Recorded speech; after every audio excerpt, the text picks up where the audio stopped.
అదే RTV app వార్తల్ని క్షణాల్లో చదివే అవకాశం ఉంటుంది. ఒక న్యూస్ పేపర్, ఒక టెలివిజన్ ఛానల్ మీ చేతుల్లో ఎప్పుడూ ఉంటాయి. నా పేరు లంకా గోవిందరాజులు, వాలంటీర్ అసోసియేషన్ రాష్ట్ర ప్రధాన కార్యదర్శిగా పనిచేస్తున్నాం.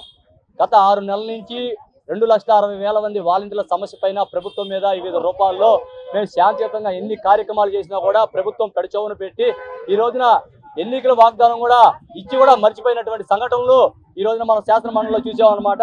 మేము వాళ్ళని సరైన పద్ధతి కాదని చెప్పి ప్రశ్నిస్తానే దేవస్థానం టు న్యాయస్థానం అనే పేరు మీద దేవస్థానానికి అయినటువంటి దేవుళ్ళ దగ్గరికి వెళ్ళి మా నాయకులు గతంలో ప్రతిపక్షంగా ఉన్నటువంటి చంద్రబాబు నాయుడు గారు, పవన్ కళ్యాణ్ గారు ఎన్డీఏ కూటమిగా ఏర్పడి పవన్ కళ్యాణ్ గారు అయితే ఎన్నికల్లో ప్రజల యొక్క వ్యతిరేక ఓటును ఎక్కడా కూడా చీలనేమో, ఖచ్చితంగా మేము అధికారంలోకి వస్తాం, ప్రజల వ్యతిరేక ఓటును చీలనేమని చెప్పిన పవన్ కళ్యాణ్ గారు అదే టైంలో వాలంటీర్లు కూడా వాగ్దానం చేశారనమాట. మీకు అందరికీ ఉద్యోగ భద్రత లేదు, మేము మీకు ఉద్యోగ భద్రత ఇస్తాం, ఖచ్చితంగా 5,000 రూపాయలు ఏం సరిపోతే చెల్లెమ్మలారా మీకు 10,000 రూపాయలు ఇస్తామని చెప్పి పవన్ కళ్యాణ్ అన్నాడనమాట. మీకు కొట్టరు, మేము కొట్టము, ఇంకో 5,000 వేసిస్తామని కూడా గొప్ప చెప్పాడు. ఓహో, పవన్ అన్న బాగా గొప్ప చెప్పాడని నమ్మిన మా చెల్లెమ్మలు అందరూ కూడా నిజంగా ఎదురు చూశారు. 13 కేబినెట్ సమావేశాలు అయినా కూడా ఏమిలో వాళ్ళు ఏ ఒక్క మార్పు లేనందువలన ఈరోజు దేవస్థానాలకు ఎక్కిన మేము రాను రోజుల్లో జీవోల పేరుతో మమ్మల్ని ఆడుకుంటున్నారు కాబట్టి 2,60,000 కుటుంబాలని జీవోలతో రెవెన్యూలు కాలేదని చెప్పేసి చాలా ఘోరమైన మాటలు చెప్తున్నారు అసెంబ్లీలో. అది సరైన పద్ధతి కాదు. మరి రెవెన్యూలు కాకుండా వీళ్ళకి గౌరవేతనం వైసీపీ అయిన పార్టీ ఆఫీస్ అకౌంట్ నుంచి వచ్చినాయా, లేకపోతే ప్రభుత్వ అకౌంట్ ఖజానా నుంచి వచ్చినాయా? ఖజానా నుంచి జీవోలు రెవెన్యూలు కాకపోతే ఏ రకంగా ఇస్తారు ఖజానా నుంచి? మరి దీనికి సమాధానం ఎవరు చెప్పాలి? వాళ్ళ మీద ఎందుకు చర్యలు తీసుకోలేదు? మీరు 6 నెలలు గడిచినా కూడా అలాంటి వాళ్ళ మీద ఎందుకు చర్యలు తీసుకోలేదని చెప్పి మేము ప్రభుత్వాన్ని ప్రశ్నిస్తాం. మీరు అధికారంలోకి వచ్చిన తర్వాత కూడా గౌరవేతనం పెండింగ్ లో ఉంది అని చెప్పేసి 213 కోట్లు ఎంతో శాంక్షన్ చేశామని చెప్పారు కదా. మరి ఆ 213 కోట్లు ఏ జీవోల ప్రకారం శాంక్షన్ చేశారు? అసలు ఈ శాఖకి మంత్రిగా బాలవన సమయ గారు ఎలా ఉన్నారు? మరి శాఖే లేనప్పుడు, ఈ యొక్క వాలంటీర్లే లేనప్పుడు దానికి మంత్రి ఎలాగా? ఇవన్నిటికీ సమాధానం ప్రభుత్వం చెప్పాలి కదా. ప్రభుత్వం చెప్పకుండా తప్పుదారి పట్టిస్తుంది అనమాట. సరే పద్ధతి కాదు. లేని పిల్లలకి పేరు పెట్టడం అని చెప్పడం కాదు, లేని వాలంటీర్ల కోసం మీరు ఏ రకంగా వాలంటీర్లు మినిస్టర్గా కొనసాగుతున్నారో కూడా ప్రజలకు చెప్పాల్సిన అవసరం ఉందని చెప్పేసి మేము ఈ రోజున ప్రజానీకరణ తరఫున కోరుతున్నాం. అంతేకాదు, జీవోల పేరుతో మమ్మల్ని ఆడుకున్నారు. అదే జీవోల పేరుతో న్యాయస్థానానికి వెళ్ళబోయే రోజులు కూడా రాబోతున్నాయి.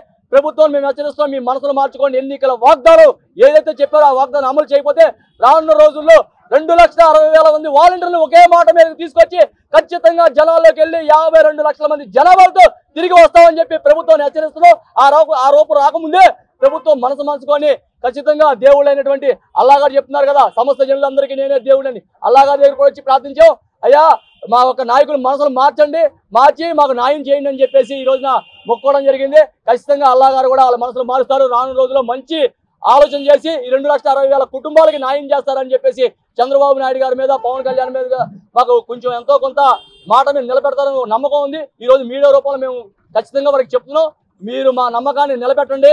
రానున్న రోజుల్లో ఖచ్చితంగా మాకు మంచి న్యాయం చేయాలని చెప్పి మీడియా తరఫున ప్రభుత్వాన్ని మేము తెలియజేయడం జరుగుతుంది. గౌరవనీయులైన ముఖ్యమంత్రి గారికి, డిప్యూటీ సీఎం పవన్ కళ్యాణ్ గారికి ఈ రోజు మేము వాలంటీర్ ద్వారా సభాముఖంగా మిమ్మల్ని ఒకటే ప్రశ్న అడుగుతున్నామండి. వాలంటీర్ వ్యవస్థ లేదు, వాలంటీర్ వ్యవస్థ ఉంది, వాలంటీర్ లేరు అని అడిగారు. మరి వాలంటీర్ లేరండి అంటే మరి వాడవాడ మేము తిరుగుతున్నప్పుడు మాతో పాటు ఇంతమంది వాలంటీర్లు మాతో వస్తున్నారు. మరి మేమందరం వాలంటీర్లు కాదా అండి? ఈ రోజు మిమ్మల్ని అడుగుతున్నాము, జీవో లేదన్నారు. ఏ జీవోతో మమ్మల్ని మీరు పేపర్ అలవెన్స్ రద్దు చేశారు? ఏ జీవోతో 6 నెలలు అటెండెన్స్ వేయించుకున్నారు? మరి మేము ఏ జీవోతో వరదల్లో మమ్మల్ని వాడుకున్నారండి? ఏ జీవోతో టెలికాన్ఫరెన్స్ వచ్చినాయండి మా అందరికీ? మరి ఏ జీవోతో మీరు అక్టోబర్ నెలలో ఇన్యాక్టివ్ వాలంటీర్స్ని, యాక్టివ్ వాలంటీర్స్ని మీరు లిస్ట్ ఇవ్వమని అడిగారు. మరి యాక్టివ్ వాలంటీర్స్ అంటే మరి ఎవరండి? మేము కాదా? మరి ఈరోజు మిమ్మల్ని అడుగుతున్నాము, మరి మాకు ఉద్యోగ భద్రత ఇస్తా అన్నారు. ఏదండి మా ఉద్యోగ భద్రత? ఇదేనా మీరు మరి అడిగిన నిలబెట్టడమేనా మీరు ఇచ్చే ఉద్యోగ భద్రత? మాకు మేము మిమ్మల్ని అడగలేదు కదండి ఇవ్వమని చెప్పి. మీరు మా గౌరవేతన 5,000 నుంచి 10,000 పెంచుతాము, మరి నిత్యావసర సరుకులు అన్నీ పెరిగిపోయినాయి అని చెప్పారు. మేము అడగలే, మా గురించి మీరే ఆలోచించారు. మరి ఇంటిదిగా ఎలక్షన్స్ ముందు ఆలోచించిన వాళ్ళు మరి ఎలక్షన్స్ అవ్వగానే మరి మీరు గద్దెక్కగానే మీరు మా గురించి ఆలోచిస్తున్నారా అండి? మేము లేము అంటున్నారు. మేము లేని పక్షంలో మరి మేము లేనట్లు మీరు ఒక్కసారి మమ్మల్ని అందరినీ గుర్తించండి. మేము ఉన్నాము, మేము ఇక్కడ ఉన్నాం కాబట్టి మీరు మా పక్షాన్ని మీరు మాట్లాడమని అడుగుతున్నాము. మరి జీవో లేదన్నారు. మరి జీవో లేని పక్షంలో దాన్ని పునరుద్ధరించాల్సిన బాధ్యత మీపై ఉందండి. రన్నింగ్ రూలింగ్ గవర్నమెంటే ఇవ్వాలి. అది మా జీవో ఉంది, మా జీవోని రెన్యువల్ చేయమని మేము అడుగుతున్నామండి. లేని ఎడల మేము పరిపరి విధాలుగా దీన్ని మేము కొనసాగించాలనుకుంటున్నాము. దయచేసి మా ప్రాణాలతో కానీ మాతో కానీ మీరు దయచేసి మీరు ఆడుకోవద్దండి. మేము సమాముఖంగా మిమ్మల్ని అడుగుతున్నాము. ఎందుకంటే మాకు ఇచ్చేది మీరు చిన్నపాటి భత్యమేనండి. మరి దానికోసం కూడా మీరు ఆలోచించాలి, పరిశీలించాలి. ఎంతకాలం అండి ఆలోచించేది?